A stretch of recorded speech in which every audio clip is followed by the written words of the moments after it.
In our last video, we were looking at the Bear Block along with its major tenant, which was Howard Furniture Company. We want to continue in this video, and we'll conclude that segment in this video as well. Here's something I'm going to throw in here that I thought was interesting. The Howard brothers opened a brand new store. Well, not brand new, they went into an existing building in the 300 block of Huron Avenue. And this was a furniture store. Now there could be some confusion because it wasn't part of the Howard Furniture Company. And so it looked like they were playing off the Howard Furniture name, but that was their name, the Howard Brothers. Their handsome new store was open today, packed full of the latest designs and furniture. Well, I don't think Howard Furniture Company cared much for seeing little competitions with their name on it. And so they put out this disclaimer. And it said this: a flat denial, no room for doubt. The Howard brothers never held any interest in the Howard Furniture Company, whom you all know. They do not belong to, nor are they associated socially, financially, or in any other way with the old firm of the Howard Furniture Company. And it goes on to tell the Howards that actually established this company. I told you in the last video that there was two major companies on that first floor of the Bear Block. And of course, Howard Furniture being one, and the other one was Page Sales. I knew there was a company called Page Sales, but I had no idea what it was until I researched it a little bit further. I come to find out Page Sales was an auto dealer. And the north part of the building was actually an auto showroom and service department. And if you look to the right-hand corner near the bottom, where those folks are standing out in front, you see two openings, rather large. They're not like the windows at all. These are actual openings. I believe those are openings for the cars to be able to drive into either the showroom or the service department. The openings aren't very wide, but then the cars weren't very wide back then either. But that's just speculation on my part. In this advertisement from 1919, you can see the ad put in by the Page Sales Company for the Overland automobile is, of course, what they sold, or one of the cars that they sold at that time. This newspaper article tells all about the opening of the Page Sales Company in the Bear Block, and you can see here what it says. Page Sales Company showroom crowded with visitors. One of the most beautifully arranged automobile showrooms Port Huron Motordom has been privileged to view. Was open to the public Friday afternoon by the Page Sales Company. An orchestra played during the afternoon and evening, and souvenirs were given each guest of the company. Cars on display for the inspection of the public were the Nash, Overland, Willys Knight, and Cadillac. Deftly and conveniently arranged throughout the room were potted plants which lent a touch of spring to the whole scene and enhanced the beauty of the lines of the various cars displayed. In a friendly spirit of cooperation, the Howard Heyman Furniture Company dressed up its store for the occasion, and likewise is holding an opening. This afternoon the store was visited by many, souvenirs to the ladies being liberally distributed. Tonight the curtain falls on both big opening events. And here's a full-page ad of that same event. And as we scroll down this page, you can see on the right-hand side there's an ad for the Howard Heyman Furniture Company. And on the left-hand side you see the Page Sales Company. As we go down, we can see the different cars that they carry. The Cadillac, the Willys Knight, the Nash, and the Overland, along with the GMC trucks. And then only 2 years later, Monday, February 27, 1922, fire destroys Bear Block. Blaze cost $300,000. Firemen win fight for nearby buildings. Of course, $300,000 in today's dollars would be over $4 million. So it was a pretty costly loss. Smoke pillar caused hundreds of spectators. Upper floors collapse and ruin. Twice in this article refers to 1,000 of spectators, so I don't know if someone else wrote that title at the time or not. Anyway, it was a lot of people. I'd like to highlight a couple of things in this article. It says this: a great tower of smoke which was seen for miles around was a herald of the blaze, notifying the city that one of its principal buildings was being destroyed. Fire starting at 6:30 a.m. in the basement completely gutted the building by 9 a.m. Although the origin of the blaze is not certain, escaping illuminating gas is blamed. No one was injured in the blaze. Nothing was saved from the flames except one chair and one davenport belonging to the Howard Furniture Company, chief occupants of the building. 14 automobiles were destroyed in the Page Sales Company rooms on the first floor. The Port Huron Business College had rooms on the third floor. On the same floor were the offices and plant of the Fiber Products Company, manufacturing of table mats. The water from more than a dozen lines of hose failed to make any impression when falling into the seething cauldron.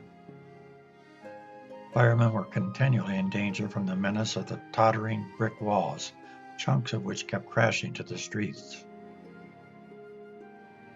When the fire was beginning to get well underway, clouds of heavy smoke rolled from every window of the building, hiding the sun and making it difficult for the firemen to see what they were doing. Then gradually the flames shot out from the top windows on the north end of the building. In a few seconds it seemed the entire interior was a seething mass of roaring flames. The roar of the fire was so great that it was difficult for the firemen to hear the orders of their leaders.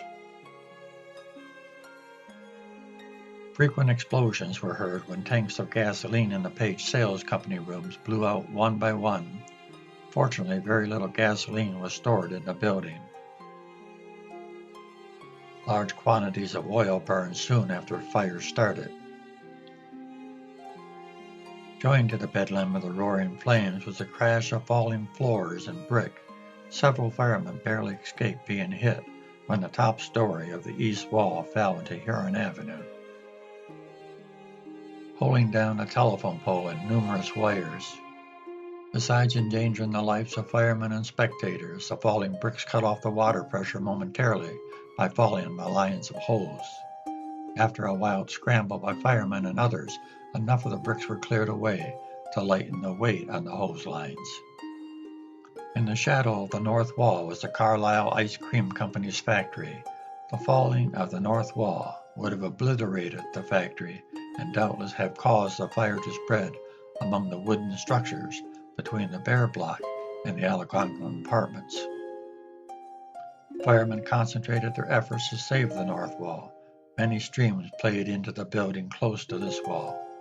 About 8:30, the wall started to bulge, and it looked as though nothing could keep it from crashing down on the smaller buildings. But it did not fall, and the Carlisle Ice Cream Company's plant was saved. The new factory of the company being built just behind the Bear Block also escaped harm. When the aerial truck of the fire department was brought into play early in the game, it proved a failure. The pressure would not drive water from the hose more than 6 feet. The truck was removed from action. And here we show a photograph of that aerial truck. About 9 a.m., so much of the interior of the building had burned away that the firemen were able to get some control of the situation. During the afternoon, workmen were clearing away the wreckage from Huron Avenue and the City Hall grounds. Telegraph and telephone company linemen were putting up wires. A general mopping up process was in progress. And here we have a photograph of one of the pumpers that was working in that fire, and if you look in the upper right-hand corner, you can see the signage of the Howard Furniture Company. On March 1st, 1922, this was what was on the front page of the Times-Herald, the Bear Block in flames. And it shows the fire pretty much at the height of the fire. And the caption reads, "The photograph above was taken while the fire which destroyed the Bear Block Monday, with a loss estimated at $300,000, was at its height. Note the flames bursting from the windows and the heavy cloud of smoke pouring out over Huron Avenue. It will be noticed that at the time this picture was taken, streams of water thrown by firemen were not reaching high enough on the building to make any headway against the flames." Now, as you look at this photograph, do you see anything not quite right? Well, I did. The buildings are in reverse. I thought perhaps maybe they took it from the back of the building, but that didn't work out either. So they must have flipped the negative someplace along the line, because when you flip it back, it looks like this. And this would be looking north down Huron Avenue right there in the foreground, and you can see the Algonquin Hotel in the background. The picture makes sense now, of course the words don't. We looked at this fire in video 6, and I've tried not to duplicate anything back there, so all this here is new that I've gotten since I made that video. After the fire, the local insurance companies took advantage of it. Here's an ad from the E.J. Schoolcraft Insurance Company on Huron Avenue. Port Huron witnessed a great disaster in the burning of the Bear Block. Are you going along without suitable and proper protection against such a calamity? Call us today, don't delay. Here's another ad from the John Smith Agency that was in the White Block on Water Street. Fire. The city of Port Huron has suffered heavily this morning by the loss of one of its principal business blocks. The individual owners and merchants have also suffered heavily. But consider what their loss would have been if they had no insurance. We offer our service to all owners and merchants who desire to check their policies for the purpose of determining adequate insurance. And speaking of adequate insurance, Mr. Bear had an offer to buy his building for $125,000 just a few months before the fire, but he refused. And then we found out he only has $30,000 worth of insurance. I think he wished he would have sold. After the fire, the Howard Furniture Company moved to the 900 block of Military Street, just a couple doors down from where they originally started their business. And that's where most of us remember it, of those in my age group anyway. In 1986, Howard Furniture ran a full-page ad, 114th anniversary sale. There aren't many Port Huron businesses that can say they've been in business for 114 years. This is a great ad. It tells about the history of the Howard Furniture Company, including a photograph of the front page of the Port Huron Daily Times showing the very first advertisement that they ran for the company.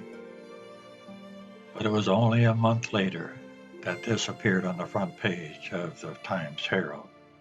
Howard's Furniture to close after 114 years. What a wonderful history the Howard Furniture Company had. Today, this is the only remembrance of the Howard Furniture Company in Port Huron. It sits on the corner of Wall Street and 4th Street. It used to be a warehouse, I assume, for Howard Furniture Company. Still has the signage on it. But even this is overshadowed by more historical signage, the Artificial Ice Company. Don't you just love history? Join me in my next video and we'll mosey down this block and see what else there is to see.